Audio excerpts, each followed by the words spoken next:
Please, don't do this. Get out of my car! Please, I'm begging you. Out! But the baby, Chidi, I'm pregnant. Doesn't it mean anything to you? You think you can trap me with that thing in your belly? Think again! You think I will leave Olivia for you because you're pregnant? But you said you love children. I said I love children. Did I ask you to get pregnant for me? I said get out! Please, no, please don't make me. Get out now! Please, I beg you. Get out! No, please, help! I don't want to ever see you again! And just like that, he was gone. Adaeze stood there on the dark street, one hand on her flat stomach, tears streaming down her face. In 1 week, it would be Valentine's Day, and she would be standing there, pregnant and alone. But let me tell you how it all began. 4 months earlier, October, Adaeze met Chidi at a friend's birthday party in Lekki. The party was one of those rooftop affairs where the music was loud, the drinks were flowing, and everyone was dressed to kill. She was standing by the bar when he walked up to her. "Let me guess," he said, flashing a smile that could melt ice. "You are the most beautiful woman here and you know it." Adaeze laughed. "And you are the most confident man here and you know it." Chidi, he extended his hand. "Adaeze." That was how it started. He bought her drinks all night, made her laugh, and by the end of the party, he had her number saved as my red dress queen. They started seeing each other immediately. Chidi was everything Adaeze had ever wanted. Tall, handsome, well-dressed, and most importantly, generous. Their first date was at a 5-star restaurant in Victoria Island. Their second date, he bought her a new phone. By the third date, he was taking her shopping at the Palms. "Pick anything you want," he would say, waving his hand like money was nothing. And Adaeze would pick. Shoes, bags, perfumes, clothes, jewelry. Chidi never said no. It was on their 4th date that Adaeze found out the truth. They were at his car when a woman walked up to them. She was beautiful, light-skinned, long Brazilian hair, expensive everything. "Who is this?" the woman asked, her voice sharp like a knife. Chidi's face went blank. "Olivia, what are you doing here?" "I asked you a question. Who is this?" "She's just a friend," Chidi said quickly. "A friend?" Olivia's eyes narrowed. "A friend you're holding hands with?" But Chidi grabbed Adaeze's hand and pulled her toward his car. "Get in, let's go." "Chidi!" Olivia screamed behind them. He did. He got into the car and drove off while Olivia stood there screaming. Inside the car, Adaeze's mind was racing. "Who is that?" "My girlfriend," Chidi said simply. "Your what?" "Relax, it's complicated." "Complicated? You have a girlfriend and you didn't tell me." "Yes, I have a girlfriend, but things aren't working anymore. I've been thinking about ending it." "Then why haven't you?" "Because..." He sighed. "It's complicated. My family knows my family. There are expectations, but I'm working on it, okay? I promise." Adaeze should have ended it right there. But then she looked down at the new handbag on her lap, the one he had just bought her. She thought about the phone in her purse, the shoes in her closet. "How long until you end it?" she asked quietly. "Soon, I promise." That was 3 months ago. Adaeze told her 2 best friends, Bisola and Kechi, had been her friends since university. They were sitting at their usual spot, a small buka near Adaeze's house, when she broke the news. Wait, Bisola held up her hand. "You're telling me this man has a whole girlfriend and you are still seeing him?" "It's not that simple," Adaeze said. "It is that simple," Nkechi jumped in. "Ada, you deserve a man who will love you only." "But he loves me more," Adaeze insisted. "How do you know that?" "Because of how much he spends on me." Adaeze pulled out her phone and started showing her pictures.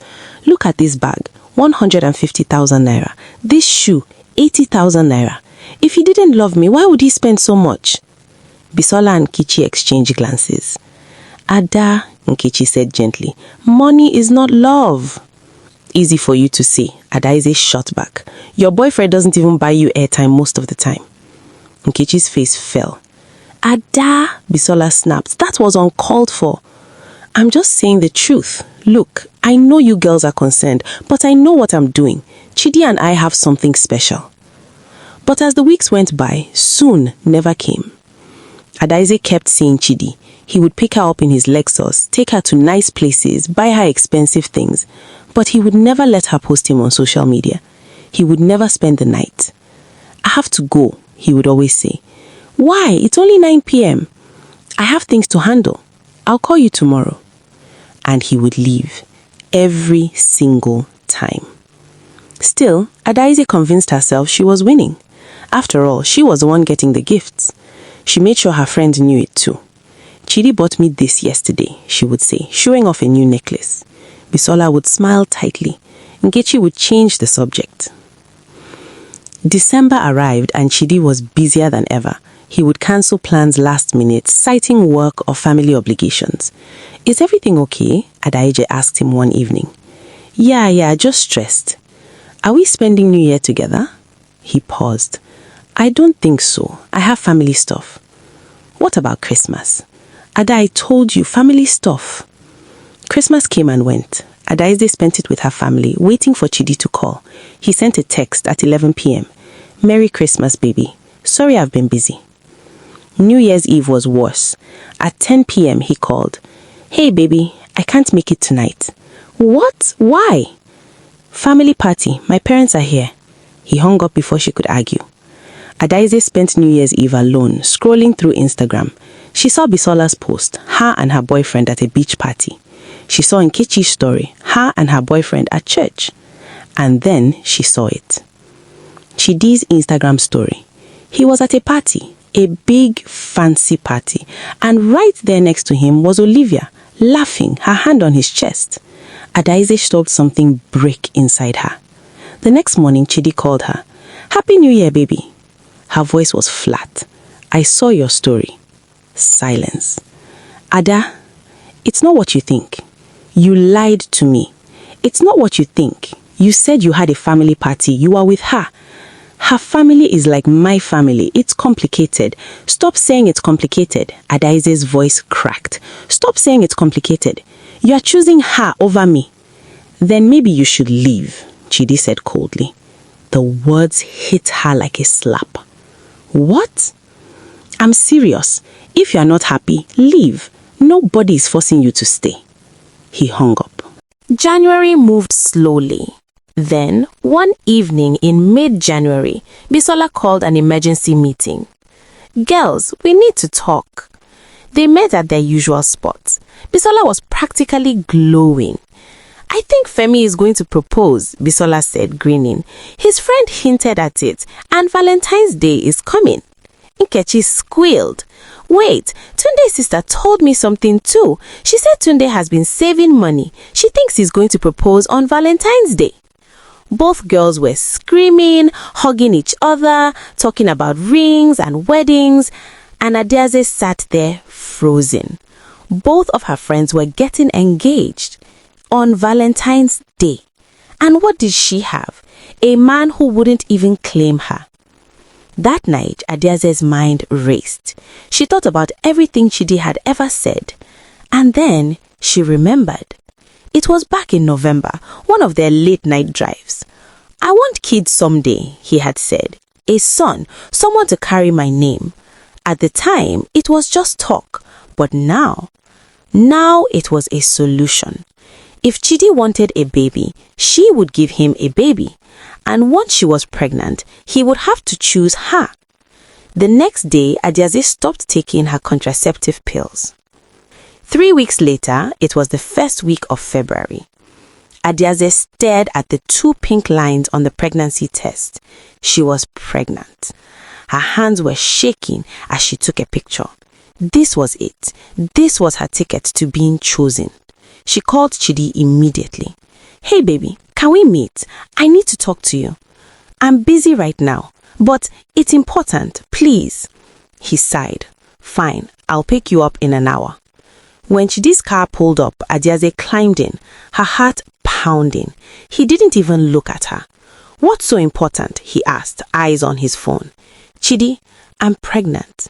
The car went silent. Slowly, he turned to look at her. What did you say? I'm pregnant. We're having a baby. For a moment, he just stared. Then his face changed. It went from shock to something cold. You're joking. I'm not joking. Look, she showed him the picture. He didn't even glance at it. How did this happen? What do you mean, how did it happen? We've been together for months. I thought you were on pills. I was, but things happen, Chidi. This is a blessing. You said you wanted kids. His laugh was bitter, scary. I said I wanted kids someday, not now, not with you. The words cut through her like glass. What? Ade, are you insane? You think a baby is going to make me leave Olivia? But you love me. Love you? Chidi turned to face her fully, his face twisted in anger. You think I love you? You think this was ever about love? Then what was it about? It was about fun. It was about having someone on the side. You were convenient, Ade. That's all. Tears were streaming down her face. You're lying. You bought me things. With her father's money, he shouted. Adeaze froze. What? You heard me. Every single thing I bought you, the bags, the shoes, the phones, all of it came from Olivia's father. He gives me money. He's connected me to people helping my business grow. You think I'm going to throw away all of that for you? Adeaze couldn't breathe. So, this whole time I was using you, and you were stupid enough to think it meant something. But the baby, I don't care about the baby. Please, baby, please, I'm begging you. Her fingers clawed at the car door, but he reached across her. Get out of my car, now. But the baby, our baby, Chidi, I'm pregnant. Doesn't that mean anything to you? I didn't say get pregnant and trap me. He shoved open his door, walked around and yanked her door open. Step down, now. Chidi, please. His hand gripped her arm, pulling her out. She stumbled. The door slammed. Don't call me again, he said through the window. The engine roared and he was gone. For the next week, Adeaze barely left her room. She ignored calls from her friends. She cried until her tears were left. Then Valentine's Day arrived. Bisola had been texting her all week. Ade, please come to the rooftop dinner tonight. We miss you.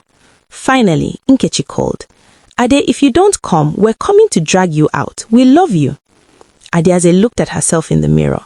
She looked terrible, but she couldn't hide forever. Okay, she whispered. I'll come. That evening, she put on a simple dress and went to the rooftop venue in Lekki. The rooftop was beautiful. Fairy lights everywhere. Soft music. Maybe 20 people. Friends, couples, laughter. Adeaze felt like she was drowning. Then the music changed. Bisola's boyfriend Femi stood up, looking nervous. Bisola, we've been together for 2 years. You are my everything, and I don't want to spend another day without knowing you'll be my wife. He got down on one knee. Will you marry me? Bisola was crying, nodding. Yes, yes. The whole rooftop erupted in gasps and cheers, and Adeaze felt the chest tighten. Before she could process it, another song started. Nkechi's boyfriend Tunde stood up. Nkechi, I've loved you since the day we met. You make me a better man. He dropped to one knee. Will you marry me? Nkechi was sobbing, nodding. Yes, yes. The rooftop exploded again. Both of her friends were engaged on the same night, on Valentine's Day. Adeaze felt like her heart was being ripped out. She couldn't breathe. All she could see was her friends getting everything she wanted. And she had nothing. Worse than nothing. She was pregnant and alone. She stood up suddenly, her chair scraping loudly. Ade, where are you going? Bisola turned. I need air. Adeaze didn't wait. She ran. She pushed through the crowd, down the stairs, out into the street. She could hear them calling her name, but she didn't stop. She ran until her legs gave out, collapsing on a bench. Her whole body was shaking. She pulled out her phone, her hands trembling, and that's when she saw it. A notification from Instagram. Chidi had posted. Her finger hovered before she opened it. The picture loaded slowly. It was Chidi on one knee in front of Olivia at a fancy restaurant surrounded by roses and candles. The caption read, "She said yes, my ride or die forever starts now. Hashtag Valentine's Day. Hashtag she said yes. Hashtag my forever." He had proposed. On the same night, her friends got engaged, while she sat here, pregnant with his child, thrown away like garbage. Adiaze's phone slipped from her hands, and then she screamed, a raw, broken scream that came from somewhere deep inside her. "Ade!" She looked up. Bisola and Nkechi were running towards her. They reached her, dropping to their knees beside the bench. "Ade, what happened?" Adiaze couldn't speak. She just handed Bisola her phone. Bisola looked at the screen. Her face went pale. "Oh my God." She showed Nkechi, who gasped. "Ade, I'm so sorry. He proposed to her," Adiaze whispered. "On the same night you both got engaged." "That bastard," Bisola said with her voice shaking. "I'm pregnant," Adiaze said with a hollow voice. "I'm pregnant with his baby, and he doesn't care. He told me I was just convenient, that he never loved me." Both girls wrapped their arms around her. "We are here," Nkechi whispered. "We are right here." "I was so stupid," Adeze sobbed. "You both warned me, but I thought if I just tried hard enough, if I gave him what he wanted, he would choose me." "This is not your fault," Bisola said firmly. "He lied to you. He used you." "But I got pregnant on purpose," Adeze confessed. "I stopped taking my pills because I wanted to trap him, and now look at me." The three of them sat there on that bench under the Lagos night sky while Valentine celebrations echoed around them. Adeze cried until she had no tears left, and her friends held her through it all. The days after Valentine's Day were the darkest of Adeze's life. She stayed in bed for a week. Bisola and Nkechi came every day, bringing food she didn't eat. "You need to eat, Ada," Nkechi said gently. "You are eating for 2 now." "I don't want this baby," Adeze whispered one night. Bisola's hand froze on her back. "Ada?" "I don't. Every time I think about it, all I see is him. All I feel is shame." "Then what do you want to do?" Adeze was silent. She had thought about it. She had Googled clinics, but every time something stopped her. Maybe it was fear. Maybe it was guilt. Maybe it was the tiny voice that whispered, "This baby is yours, not his, yours." 2 weeks after Valentine's Day, Adeze finally left her house. She went to the hospital alone. The doctor confirmed everything. 11 weeks, healthy pregnancy. "Do you have any questions?" Adeze had a million questions, but none of them were medical. "No," she said quietly. "Thank you." Her phone buzzed. "Bisola, Ada, Nkechi and I want to see you today. Please, it's important." Adeze typed back, "Okay." They met at their usual spot. "We've been talking," Bisola said, taking her hand, "and we want you to know something." "What?" Nkechi said, "You are not alone in this. Whatever you decide about the baby, we're here. If you want to keep it, we'll help you. If you don't, we'll support you. But you are not doing this alone." Tears pricked Adeze's eyes. "You guys are getting married?" "And we're your sister," Bisola interrupted. "That doesn't change." "We love you, Ada," Nkechi added. "Even when you were bragging about Chidi's gifts." Adeze let out a wet laugh. "We still loved you, and we still love you now." Adeze broke down crying right there, not caring who saw her. For the first time since Valentine's Day, she didn't feel completely alone. Over the next weeks, something shifted in Adeze. She began eating again, leaving her room, responding to messages, and slowly, painfully, she started accepting the truth. She was going to be a mother. Not because of Chidi, but because the baby was here and it deserved better than to be seen as a mistake. One evening, she called her mother. "Mama, I need to tell you something." "What is it, my daughter?" Adeze took a deep breath. I'm pregnant. Silence. Who is the father? Someone who won't be in the picture. Another silence. Then, come home this weekend. That Saturday, Adaeze went home to Enugu. She sat with her mother, her aunties, her grandmother, and told them everything. She expected anger, shame, disappointment. Instead, her grandmother reached across and held her hand. My child, you made a mistake, but this baby is not a mistake. Do you understand me? Adaeze nodded, tears streaming. You will raise this child, her mother said, and we will help you. But promise me something. What? Never chase a man like that again. You are worth more than expensive bags. You are worth a man who will choose you first. Always first. Do you hear me? Yes, Mama. Her mother pulled her into a hug. We will get through this together. The months that followed were hard. Adaeze's belly grew, and with it came whispers and stares. Some people were kind, others were cruel. But Adaeze learned to hold her head high. Bisola and Nkechi were there for every appointment they could make. They threw a small baby shower. They helped her set up a nursery. You are going to be an amazing mother, Nkechi said one afternoon. You think so? I know so. Adaeze smiled. For the first time in months, she believed it. In August, 7 months after Valentine's Day, Adaeze gave birth to a baby girl.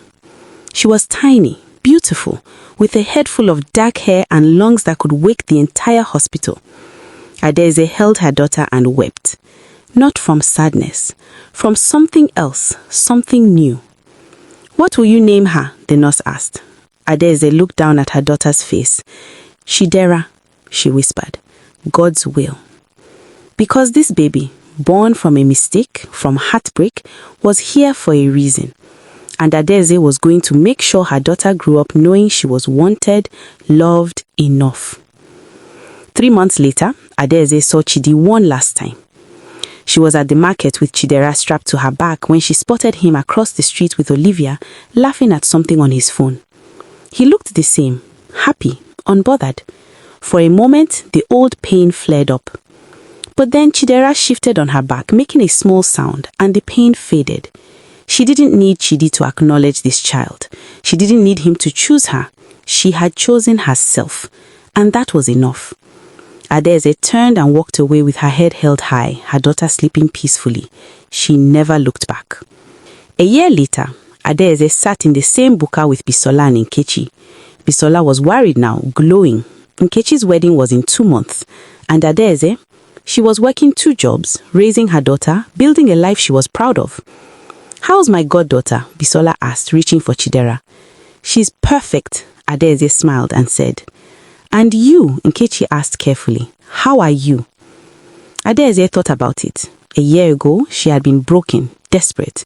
Now she was tired, yes, struggling, yes, but she was free. Free from chasing men who didn't value her, free from measuring her worth in gifts, free from being anyone's second choice.